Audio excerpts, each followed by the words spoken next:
आज हम बात करेंगे best of best large cap mutual fund जो कि आपके लिए बहुत ज़्यादा बेनिफिट होने वाला है दोस्तों। चाहे आप एग्रेसिव इन्वेस्टर हो, चाहे आप लॉन्ग टर्म इन्वेस्टर हो, चाहे शॉर्ट टर्म इन्वेस्टर हो, चाहे स्टूडेंट हो, वर्किंग प्रोफेशनल हो, चाहे हाउस वाइफ हो, कोई भी फील्ड में अगर आप हो, अगर आप इसी लार्ज कैप म्यूचुअल फंड में इन्वेस्टमेंट करते हैं, कुछ भी रिस्क नहीं होता है, लगभग ना के बराबर होता है दोस्तों। अगर इस जो आज मैं लिस्ट बताने वाला हूँ, मैं बहुत सारे रिसर्च करके बताने वाला हूँ दोस्तों। अगर आप इसी लार्ज कैप म्यूचुअल फंड में इन्वेस्टमेंट सच्ची में कर लेते हैं ना, तो डेफिनेटली एक दिन आपका पोर्टफोलियो बहुत बूम होने वाला है, बहुत आगे जाने वाला है। इस best large cap mutual fund आपको लाइफ एक्चुअली टोटली चेंज करने वाला है दोस्तों। चलिए फटाफट वीडियो को शुरू करते हैं। मैं स्क्रीन पे लेके जाऊंगा, एक एक करके बताऊंगा एंड उसको कैलकुलेशन में रिटर्न कितना मिलने वाला है उसको भी बताऊंगा एंड कितना एसेट रेशियो होता है, कितना रिस्क होता है, कितना हमको कितना इन्वेस्टमेंट करना है, पोर्टफोलियो में कितना डालना है लार्ज कैप में, and end of the day हमको कितना प्रॉफिट मिलने वाला है, एंड रिस्क कितना है, एंड वोलेटाइल कितना है। तो सारी चीज़ें हम बातें करेंगे। चलिए वीडियो को शुरू करते हैं ऑन द स्क्रीन। दोस्तों these are my mutual fund जो कि लार्ज कैप कैटेगरी के अंदर आते हैं। मैं लिस्ट डन करके रखा हूं, तो डोंट वरी अबाउट दैट। मैं उसको फिल्टर करके दिखाऊंगा आपको कौन सा म्यूचुअल फंड लेना है,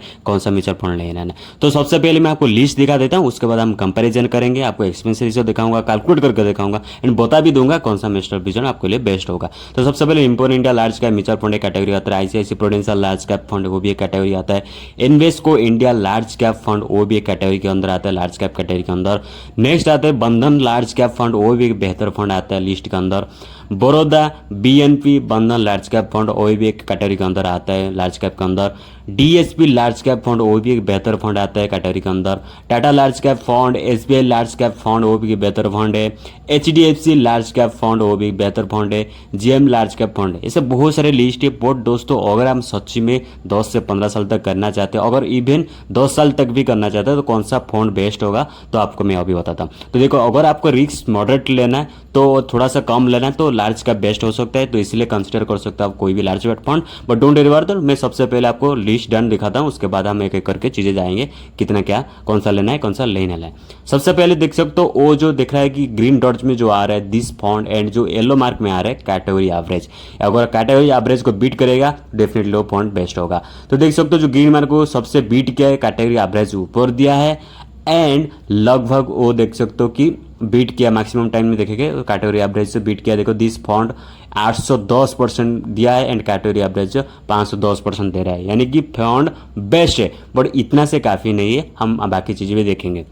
जैसे कि आप देख सकते हो रिटर्न कंसिस्टेंसी, देखो क्या लिखा है, this fund is one of the best is generating consistency return in the category, यानी कंसिस्टेंसी आपको रिटर्न प्रोड्यूस करके देता है, ज्यादा वोलेटाइल नहीं है। रिटर्न रिस्क थोड़ा सा परफॉर्मिंग कम कर रहा है बट इस is a good. Nippon India large cap fund में रेटिंग 5 के साथ 51,000 करोड़ उसका फंड साइज है। एग्जिट फ्लोट तो 1% है जो सिमिलर अदर फंड है। लॉक इन पीरियड नील है, कोई लॉक इन पीरियड नहीं है। एज 18 साल से ज्यादा हो गया फंड को। बेंचमार्क को BSE 100 TRI को बेंचमार्क को फॉलो कर रहा है। मिनिमम इन्वेस्टमेंट आप देख सकते हो 3,000 आप SIP कर सकते हो एंड लमसम के लिए 5,000। एक्सपेंस रेशियो 3.51% आज ऑन अप्रैल 30, 2024 को क्यों और ज्यादा दिख रहा है क्योंकि प्लान टाइप रेगुलर है। बट कभी भी दोस्तों आप रेगुलर को मत जाना, हमेशा डायरेक्ट चूज करना। डायरेक्ट करोगे तो उस पर बहुत सारा कम हो जाएगा एक्सपेंस रेशियो, बट रिस्क थोड़ा सा वेरी हाई रिस्क है, जैसे कि आपको रिटर्न प्रोड्यूस कर रहा है तो इसलिए थोड़ा सा रिस्क हो हाई होगा। तो अभी हम बात करते हैं अगर हम 10,000 का SIP करेंगे मंथली तो हमको रिटर्न कितने बनने वाला है, तो क्यों बनने वाला है, कितने बनने वाला है, आपको मैं चीज दिखाता हूँ। तो देखो सबसे पहले जो बैंक अकाउंट में अगर किए होते तो सेम अमाउंट और 10 साल तक तो आपका 17 लाख बनता। तो अगर आप बैंक अकाउंट होगा 17 लाख, गोल्ड में करते तो 38 लाख बनेगा।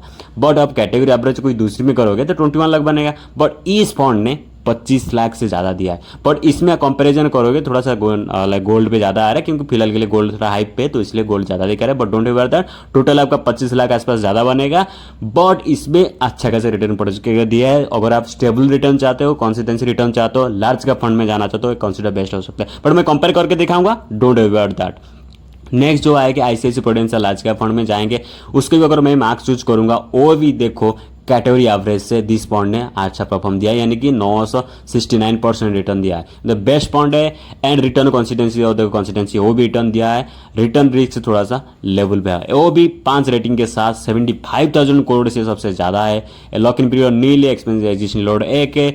निफ्टी 100 TRI को वो भी फॉलो करता है and SIP 3,000, lump sum 5,000 same category. Expense ratio देख सकते हो उधर थोड़ा सा कम है, 1.69 आज अप्रैल 30, बट उसमें रेगुलर है तो थोड़ा सा ज्यादा दिख रहा है, बट डायरेक्ट में जाओगे कम देखेगा। बट इसमें भी रिटर्न देखो, अगर आप 10,000 करोगे SIP 10 साल तक 17 लाख बनेगा बैंक अकाउंट में, गोल्ड में बनेगा 38 लाख, 21 बनेगा category average, and this fund ने 24 लाख दिया। थोड़ा सा कम है उससे, बट ठीक ठाक है। बट गोल्ड क्यों ज़्यादा दिया है, जैसे कि मैं बताया कि गोल्ड थोड़ा हाइप पे है, महंगाई है, तो इसलिए गोल्ड का ज़्यादा दिखा रहा है, बट फ्यूचर में वो इसको भी बीट कर सकता है। टोटल आपका इसमें बनेगा 24 लाख, यानी कि बेस्ट ऑफ बेस्ट हो सकता है आपके लिए। बट क्या क्या करना है क्या नहीं करना है मैं आगे भी और एक बताऊंगा।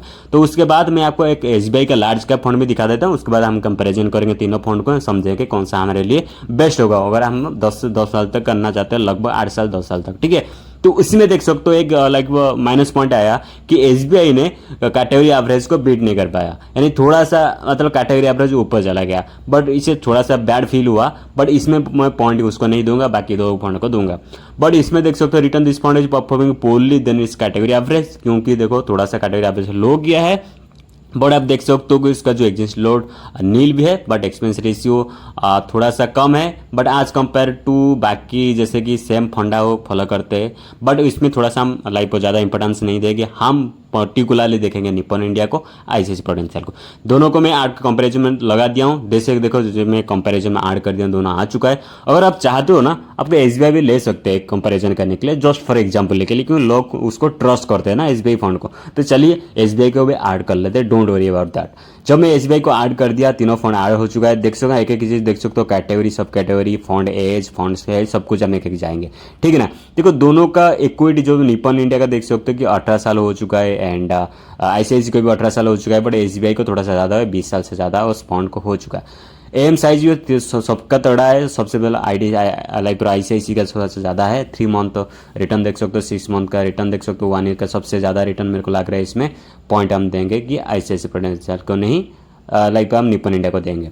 शटर डेविएशन देख सकते हो 14, 13 लगभग आसपास है। साफ रेशियो देख सकते हो 72, 69, तो इसमें आसपास में पॉइंट इवन ICICI को दूंगा।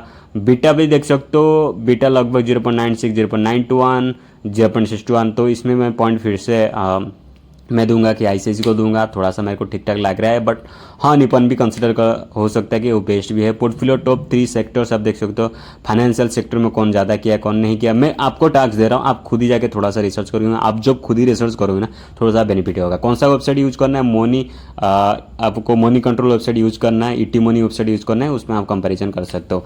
इक्विटी में देख सकते हो कितना है, फंड डिटेल्स देखो, एंड किसका कौन सा बेंचमार्क को वो लाइक फॉलो कर रहा है उसको भी देखो, मिनिमम SIP देखो, तो सारी चीज़ें आपको कंप्लीट आ जाएगा।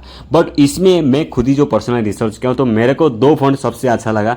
एक लगा कि ICICI prudential large cap fund and Nippon India large cap fund. But एक मेक श्योर कि दोनों को डायरेक्ट ग्रोथ में जाना, ना कि रेगुलर ग्रोथ में। रेगुलर ग्रोथ में आपको ज़्यादा थोड़ा एक्सपेंस रेशियो देना पड़ेगा, राइट। तो इस 2 फंड बेस्ट हो सकता है। मैं SBI की इसमें नहीं रोकूंगा कि SBI थोड़ा सा पोर परफॉर्म कर रहा है, मैक्सिमम जो मैं रिटर्न चेक किया, बट दोनों का उनका दोनों बेस्ट हो सकता है। अगर आप दोनों में जाओगे, कुछ पैसा आप जो भी आपका अमाउंट है आप डिवाइडेड कर सकते हो, अगर नहीं करना चाहते हो तो एक फंड भी ले सकते हो, आपके लिए बेस्ट हो सकता है। तो गाइज आप इसमें निवेश कर सकते हो, बट मेक श्योर कोई रिकमेंडेशन है आपके तरफ से थोड़ा खुद रिसर्च करना, ठीक है। आई होप दोस्तों आपको इस लार्ज कैप म्यूचुअल फंड पसंद आया होगा। अगर इस लार्ज कैप म्यूचुअल फंड आपका थॉट्स क्या है, ओपिनियन क्या है, शेयर करो। एंड आपको कौन सा म्यूचुअल फंड पसंद आया कमेंट करके जरूर बताओ। क्या ऑलरेडी आप इन्वेस्टेड हो, क्या इन्वेस्टेड नहीं हो, तभी भी बताओ। मैं सो दैट आपसे भी नॉलेज लेता हूँ, आपको भी नॉलेज देता हूँ, ठीक है ना। वीडियो को 5 लोग को शेयर कर देना, व्हाट्सएप ग्रुप, फेसबुक, जहाँ पे आप शेयर करना चाहते हो शेयर कर दो, सो दैट उनको भी आवर होना चाहिए।